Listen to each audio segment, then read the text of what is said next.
Today's organizations are getting stretched from all sides. Increased retirement rates are draining their most experienced resources. Competition for new, skilled resources is expanding rapidly, and the ability to hire the best people in the business to come work in dull, dirty, dangerous, and oftentimes distant locations is drying up.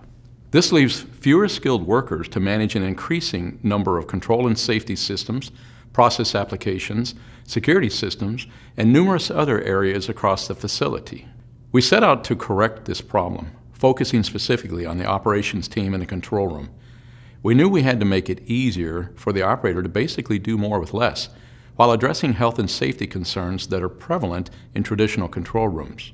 To create this new environment, we knew we had to find a way to help operators better manage the plethora of PCs and workstations that they had to interface with.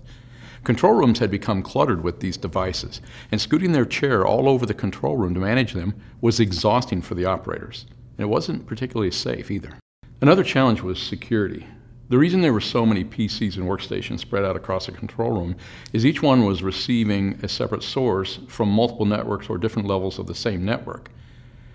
Each source might be connected through a firewall, and there were other security measures associated with that network. This meant that each PC or workstation inside the control room had to have its own monitor, keyboard, and mice. For the average control room, the operator then is managing multiple monitors, keyboards, and mice. Well, failure wasn't an option.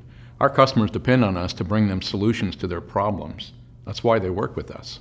Well, we basically bring source display inputs from across the facility, as I mentioned before, generally on multiple networks or different levels of the same network, into an advanced ergonomic console that's been outfitted with state-of-the-art visualization technology.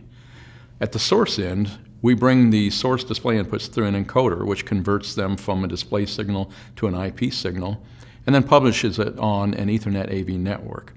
At the other end of the air-gapped network is thin client appliance that takes that IP signal and converts it back into a display signal and then pushes it to the monitor.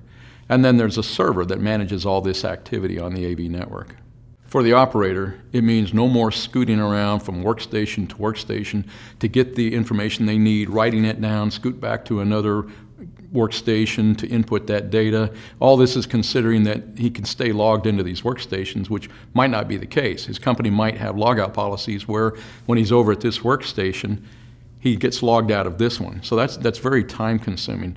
So what we do is we bring the information to the operator rather than making the operator go get the information. What this does is it reduces delay in decision making and helps the operator be more productive, be more effective, and be more safe.